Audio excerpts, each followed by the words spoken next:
a França tem um bom território, não é gigantesco, mas é muito coeso, é muito fértil, com uma boa população na época entre as maiores da Europa. A França, então, tem uma posição invejável. E muitos estão também olhando para a França, que ganhou muito em prestígio cultural graças à política de projeção e de imperialismo cultural que acompanhou a política bélica de Luís XIV. A França está com um dos maiores exércitos, se não o maior exército da Europa, tem uma economia desenvolvida, mas a França sofre de dois problemas graves. O primeiro já te expliquei. Isto é decorrente de sua posição geográfica. A França, então, tem uma face marítima e tem uma face continental. A face ocidental é Atlântica, Canal da Mancha. Ali você precisa prestar atenção ao que faz o inimigo inglês. Por outro lado, você tem a face continental e do outro lado dos Alpes, e ainda mais vulnerável, um pouco mais para norte, ao lado do rio Reno, você tem o perigo que vem dos austríacos, dos prussianos e demais potências europeias. Em outras palavras, a França precisa permanentemente prestar atenção para todos. E, o que é pior, dividir seus recursos, que são amplos, mas não infinitos, entre a construção e manutenção de uma marinha e um exército continental. Sim? Então, isto é um problema e vamos ver que isto vai custar à França.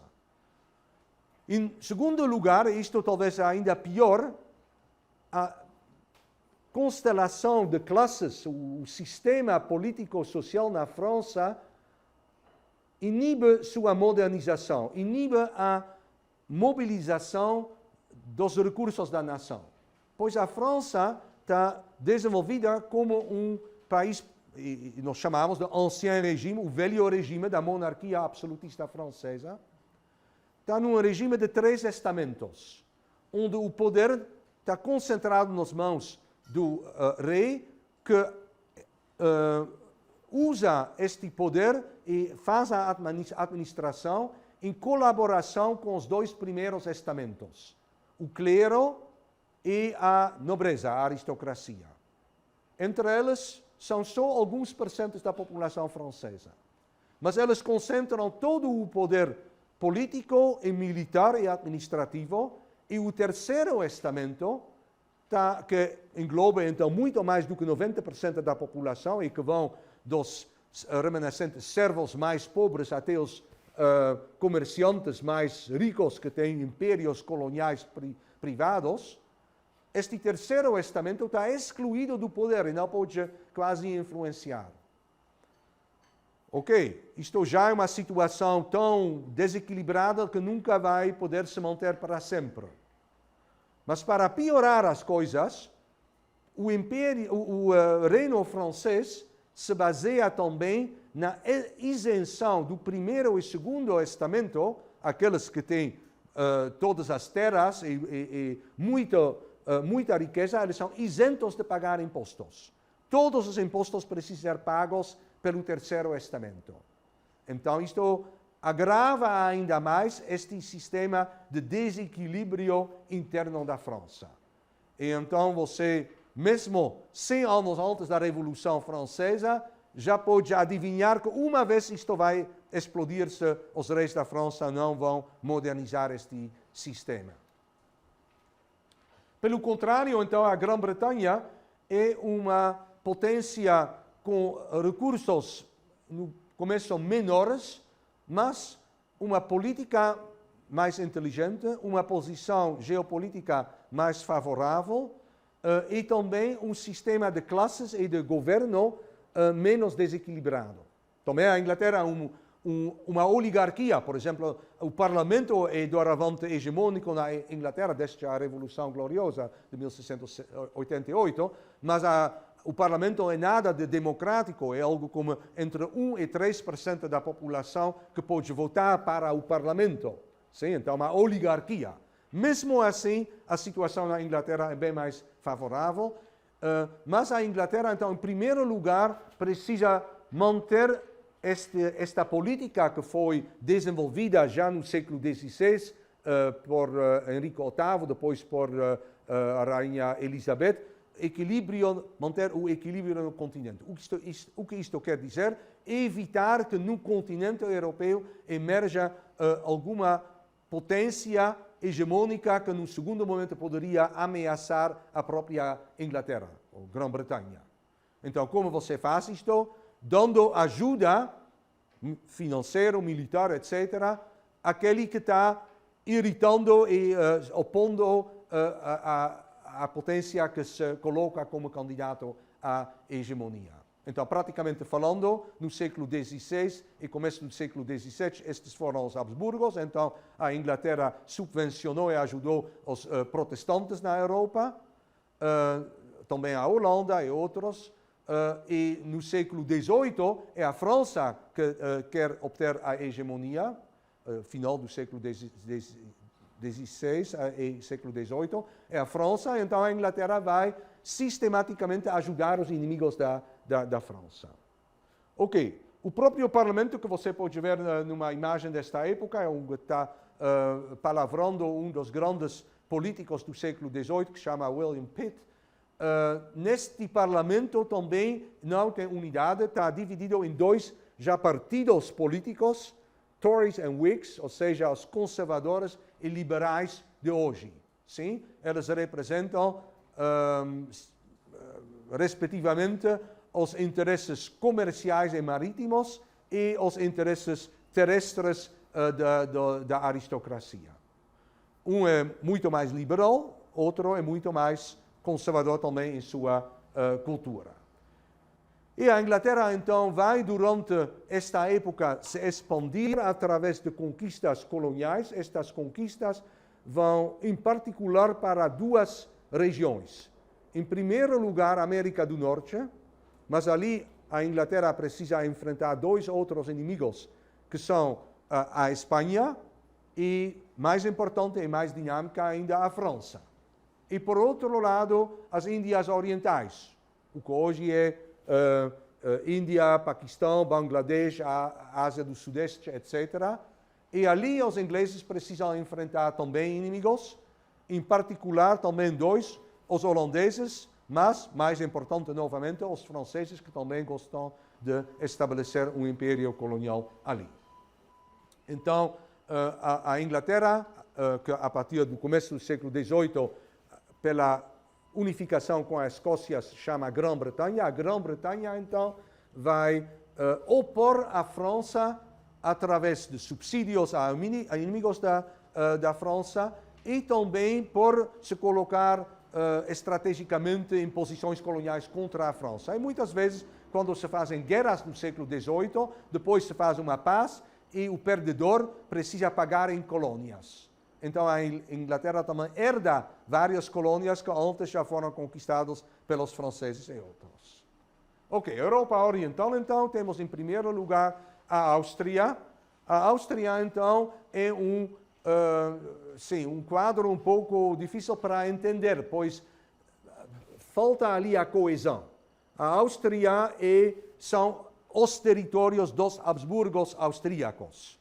Estes Habsburgos austríacos são arquiduques no que hoje é a Áustria, mas eles são no mesmo tempo reis de Boêmia e de Morávia e de Hungria, e eles são também imperador do Sagrado Império Romano, e após a paz de Utrecht, que termina a Guerra de Sucessão Espanhola em 1713, eles também herdaram dos espanhóis o que hoje é a Bélgica, os Países Baixos meridionais ou austríacos, como se dizia nesta época. Mais vários territórios na Itália, que também é colonizada e dividida entre os vencedores. Ok, a Áustria, então, também tem como resultado desta incoesão, desta estrutura muito diferenciada, sem centro e sem eixo bem claro, tem só o catolicismo que é comum. Então, após a tentativa de impor o catolicismo a todos os demais durante a Guerra de 30 anos, no século XVII, eles são derrotados, e o que precisam fazer agora? E então, como eles são derrotados no momento de fraqueza, eles precisam se reinventar. E eles se reinventam na segunda metade do século XVII para se tornar uma potência sem expansionista e sem também muito católica, intolerante, mas agora contra um outro inimigo, estes são os turcos. Os turcos, no final do século XVII, ainda não são uma potência secundária. Em 1683, o sultão em Constantinopla manda seu exército para assediar a capital dos Habsburgos, em Viena, e eles quase conseguiram derrotar os austríacos. E quando, então, no último momento são derrotados, você pode entender o alívio em Viena e como, então, isto vai se prolongar em todo o século XVIII e depois numa inimizade entre austríacos e turcos. E austríacos, então, vão conquistar zonas nos Balcãs, vão reconquistar a Hungria dos turcos, o que hoje é Croácia, Transilvânia, o que hoje faz parte da Romênia, Sérvia e muito mais ainda. Mas o problema é, então, a Áustria, quando nós voltamos para o século XVIII, entramos no século XVIII, a Áustria não é uma pequena potência derrotada que foi após a paz de Westfália. Já está agressiva e expansionista. Então, em todo o século XVIII, a Áustria se torna assim, uma potência imprescindível no xadrez europeu. Mas a Áustria também, durante esta época, vai enfrentar inimigos um pouco mais fortes do que os turcos, pois os turcos vão entrar num declínio, mas, como eu expliquei, os prussianos e os russos, de jeito nenhum, eles estão se organizando e expandindo também. Aqui você pode ver a imperatriz Maria Teresa, que eu acho 1740 até 80, imperou o Império Austríaco. Então, ela vai obter várias destes ganhos que eu te expliquei, na Bélgica, nos Balcãs, em outros lugares. Está também implicada em várias grandes guerras, mas eventualmente, então, ela se mantém como grande potência. Porém, tem uma grande frustração na época de Maria Teresa. E esta é a emergência do vizinho no norte, que é a Prússia. E a Prússia é muito mais agressiva do que a Áustria, mas a Prússia, com muito menos recursos, é muito mais militarizado e então, num certo momento, vai simplesmente conquistar a província mais rica e mais estratégica do Império Austríaco, e isto é a Silésia. Silésia está hoje na Polônia Meridional. E a Silésia vai ser uma perda terrível para a Áustria e vai determinar, e explico isto depois, uma boa parte de toda a política internacional do século XVIII. Duas coisas para já lembrar, está sobre Maria Teresa, mas ainda mais para frente, para o final do século XVIII. As zonas nos Balcãs que os austríacos conquistam contra os turcos, eles precisam proteger. E como eles vão proteger, eles vão ali colocar entre populações que parcialmente já se converteram ao Islã, também colônias, assentamentos sérvios, pois eles anteriormente já conquistaram a Sérvia. Estas colônias sérvias existem até hoje, e isto explica na Bósnia a mistura das populações inimigas uma da outra, e então muitas das complicações das guerras dos Balcãs, que vão ser muito importantes no século XIX, mas ainda mais no século XX, então se explicam em sua origem por esta política de colonização austríaca. Algo semelhante acontece na Hungria. A Hungria foi, por muito tempo, já fizera parte dos territórios Habsburgos, e os imperadores Habsburgos então, também foram rei da Hungria, mas os turcos conquistaram a Hungria. E só no século XVIII que a Hungria foi reconquistada pelos austríacos. E então integra o Império Austríaco. E a população amplamente fala húngaro e tem seu próprio nacionalismo. Mas os imperadores habsburgos austríacos querem também consolidar estes novos territórios, então eles vão mandar também ali colonos para se estabelecer, pois a população é bastante escassa. Estes colonos falam alemão e são a base de minorias alemãs na Hungria e também em outras partes da Europa Central, e estas minorias vão ser manipuladas pelos nazistas no século, primeira metade do século passado, e após a Segunda Guerra Mundial vão ser todos expelidos da Europa Central, da Hungria, da Romênia, da Rússia e de outras zonas, e são hoje acolhidos na Alemanha. Ok. Este país, o Império Austríaco, então, também tem grandes problemas. Você já pode imaginar os muitos problemas de nacionalidades divergentes e de frustrações de uma etnia contra a outra etnia, que tem a ver com culturas diferentes, de um grupo que pegou um território que antes pertencia a outro grupo e tudo mais. Mas tem ainda duas outras fraquezas muito importantes. Em primeiro lugar, quando eu te expliquei, bom, este imperador é arquiduque na Áustria, ele é rei em Boêmia, ele é imperador, etc. Então tem uma incoesão. São muitas uniões pessoais e não tem instituições comuns a todo o Império Austríaco. Então isto é uma fraqueza. Segunda fraqueza é que este império ainda se baseia na servidão. Se vocês se lembram que na Idade Média a grande maioria da população europeia foram servos.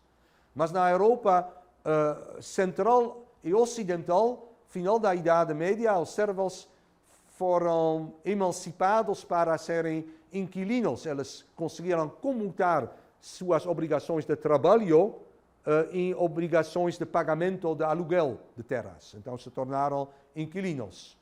Mas na Europa Oriental o oposto aconteceu, e ali os senhores feudais recapturaram seus servos refugiados e forçaram eles a reentrar numa nova, uma segunda servidão.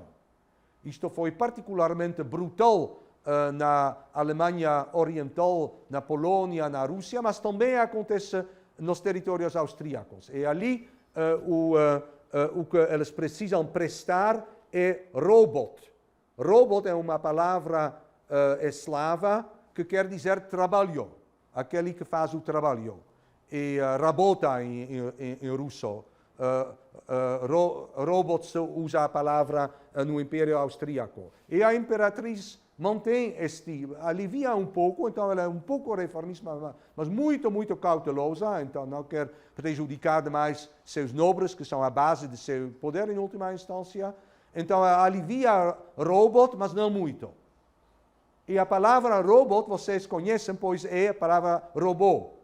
Entrou em todas as línguas do mundo, pois um escritor tcheco, na entreguerras, escreveu um romance onde ele fala de um exército de trabalhadores automatizados, maquinais, que são nossos robôs. Sim? Aí vem a palavra. Ok. Outro caso, então, importante é a Prússia.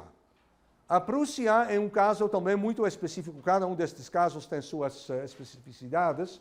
Então, o que você pode lembrar da Prússia é que também começa com uma zona incoesa. Tem o Grão-Duque de Brandeburgo, tem a Prússia muito mais para leste, na zona báltica, tem vários outros territóriozinhos, que também a mesma coisa como os austríacos, só em forma mais miniatura, só que ali as terras são bem mais pobres em geral, a situação é mais desfavorável, elas estão longe do centro, e é particularmente por recursos humanos, com inteligência, com os líderes da Prússia, que então vão se juntar com Brandeburgo, a zona cerca de Berlim, para formar um novo reino, que ainda não é um reino, mas já é uma micropotência, e eles então vão organizar seus estamentos e sua população de forma muito drill, muito treinamento, muita disciplina e muito aproveitamento do pouco que tem ali. E então o resultado vai ser um país que tem poucos recursos, mas relativamente enorme exército. E um exército que também predomina a vida social, de tal forma que os observadores na época, século XVIII, alcançaram a dizer a Prússia não é um Estado que tem um exército, não, é um exército que tem um Estado. Sim? E o que fazem exércitos? Eles conquistam territórios. Então, a Prússia vai conquistar, não vai ser fácil, mas vai conquistar vários territórios. E no século XIX, após sobreviver também às duras penas as conquistas de Napoleão Bonaparte após a Revolução Francesa, a Prússia vai voltar, se torna o fator predominante na Alemanha setentrional e depois, segunda metade do século XIX, é a Prússia que vai unificar esta Alemanha das 300 unidades e assim, forjar o que nós hoje conhecemos como a Alemanha. Então, aqui a dinastia são os Hohenzollern. Eu te disse uma vez que vocês precisam lembrar 3 dinastias da zona alemã, que são os Hohenstaufen da Idade Média, os Habsburgos, que então tem uma carreira multinacional, inclusive aqui nas Américas, e os Hohenzollern, que são os líderes da Prússia. E eles são então inteligentes e sabem maximizar as vantagens. E então isto por si vai então forjar um novo Estado. Este Estado também automaticamente, fatalmente, pela situação geográfica, entra em competição com vizinhos geopolíticos. Quais são estes vizinhos? Polônia, Suécia, depois a Rússia e no sul os Habsburgos. Então aqui você pode ver um dos mais conhecidos dos reis da Prússia, segunda metade do século XVIII. Ele se chama Frederico II o Grande, mas é também com carinho chamado der Alte Fritz, o velho Fritz. Sim? Então, desta maneira que ele entra na história alemã. E ele herda já de seus pais e avós um sistema muito esperto, se não muito doce. A Prússia, então, tem também, como outros países europeus, esta nobreza, grandes proprietários terrestres e uma população de servos que querem se libertar, mas a Prússia, que está na zona oriental do que hoje é a Alemanha, inclusive também Polônia e Lituânia de hoje, a Prússia, então, tem uma população serva que os nobres precisam recapturar para produzir trigo, madeira, outros produtos que vão ser exportados para a Europa Ocidental. Então, ali tem uma pressão para não deixar fugir os servos. E os reis, antes os grão-duques, depois os reis da Prússia, vão fazer um deal com seus grandes nobres. Estes grandes nobres se chamam Junker. Junker quer dizer algo como jovem senhor ou algo do tipo. Sim? Os Junker, então, a camada dos grandes proprietários, a aristocracia prussiana. E o rei diz o seguinte: ok, eu, rei, com meu exército, vou te ajudar em manter seu controle sobre seus servos. Você, em seu território, em sua fazenda, você tem total liberdade. São como seus escravos. Precisam trabalhar. E não têm direito nenhum. Mas, por outro lado, vocês vão ajudar a mim. Seus filhos vão entrar em meu exército como oficiais. E este exército, então, vai ser usado para reprimir os servos, mas também para fazer conquistas internacionais. E também vocês vão entrar na minha burocracia. Então, o que se desenvolve é uma sociedade extremamente hierárquica, extremamente autoritária, com um sistema de cima para baixo, onde a obediência cega se torna um valor central. Mas funciona. O que nem gosta muito são, obviamente, os burgueses nas cidades, mas não tem tantas cidades. Então, os reis vão até incentivar o comércio e o artesanato e tudo mais, mas obviamente mais importante é a base feudal. E ali o velho Fritz então está visitando uma destas fazendas e você pode já ver não só a servidão dos servos, também como a servilidade que está embutida em sua mentalidade. Ele está visitando um campo onde eles produzem batatas, eu acho. Ok. E então é através desta situação de um arranjo com a classe predominante que a Prússia vai se tornar uma máquina militar muito eficaz na Europa do século XVIII. Terceira grande é a Rússia. A Rússia é um caso à parte que depois eu explico uma vez. Mas então, o que já nós precisamos lembrar da Rússia, que vai então cada vez mais expressivamente entrar na política internacional da Europa do século XVIII, o que nós precisamos lembrar? Em primeiro lugar, a Rússia é vezes e vezes maior do que todos os outros estados juntos. Então, é tão gigantesco que não dá para conquistar. Ninguém na história conquistou a Rússia. Eu já te expliquei a outra vez que quem tentou isto, em geral, não foi uma ótima ideia. Então, praticamente falando, a Rússia, embora com grandes desvantagens em termos de fertilidade, mas é basicamente invulnerável por sua geopolítica. Porém, por outro lado, a Rússia está muito longe dos centros culturais e econômicos a partir da Idade Média. A Rússia está isolada. A Rússia, como consequência, não vai compartilhar, como sim fizeram a França, a Inglaterra, Suécia, etc., não vai compartilhar do Renascimento, não vai compartilhar de toda a efervescência intelectual da Reforma. Então, a Rússia se mantém um império muito primitivo em comparação. Nós chamamos um império de pólvora, mas impérios depois eles baseiam em canhões e artilharia e tudo mais, mas primitiva. Grande, muito maciça, mas primitiva. Mas impérios de pólvora também você teve na China, na Índia, o Império Otomano também foi um império de pólvora, então isto não te garante a sobrevivência. Isto até o século XVII e o século XVIII. Começo do século XVIII, a Rússia tem um czar. Na Rússia, os imperadores se chamam zares. Zares vem de César, ou Caesar. Sim? Um czar foi um pouco diferente, ele se chama Pedro o Grande, e ele é extremamente ambicioso e inteligente e vai tentar de modernizar e europeanizar sua sociedade e sua política. E fazendo isto, ele torna a Rússia uma megapotência que vai muito mais mexer na política europeia. Porém, mesmo com todas suas medidas, que uma vez vamos detalhar um pouco mais, a Rússia se mantém um país semi-asiático com muitos traços muito menos eficazes para mobilizar as forças de sua população do que os estados mais modernos da Europa Ocidental. E talvez o mais importante, novamente, é a servidão.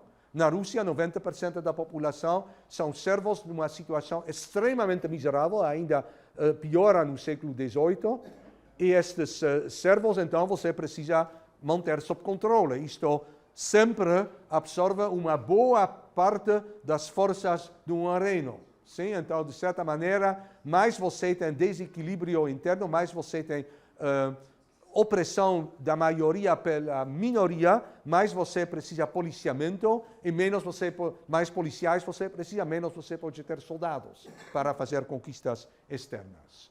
Ok, mas a Rússia, então, também vai expandir, e para a Rússia, o resultado vai ser igual, só em escala muito maior do que da Áustria. Mas expande, mas incorpora outras populações não russas, polonesas, ucranianas e muito mais armênias, para não falar nada de todas estas populações asiáticas, lituânias, eventualmente finlandeses. E então todas estas populações não gostam da Rússia. Então a Rússia vai ser chamada a prisão dos povos. Mais um fator de dificuldade interna, não por acaso que vamos ver a Revolução Russa eclodir no começo do século passado.